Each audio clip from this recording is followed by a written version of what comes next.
Magkaiba ang posisyon ng Commission on Higher Education at Department of Education sa panukalang buksan ng sektor ng edukasyon sa mga dayuhan.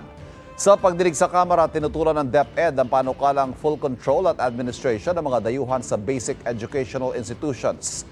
Git ni DepEd Undersecretary Omar Romero, posibleng makaapekto ito sa mga programa ng kagawaran at baka mabawasan daw ang kaalaman ng mga estudyante tungkol sa kultura at kasaysayan ng Pilipinas. Will it allow foreign entities to teach?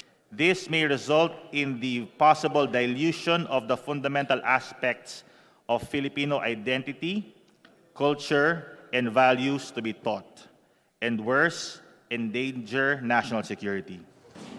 Bukas naman ang CHED tungkol sa issue. Ilang bansa na raw sa ASEAN gaya ng Malaysia at Singapore ang nagamyenda ng kanilang batas kaugnay sa foreign ownership at naging maganda raw ang epekto nito.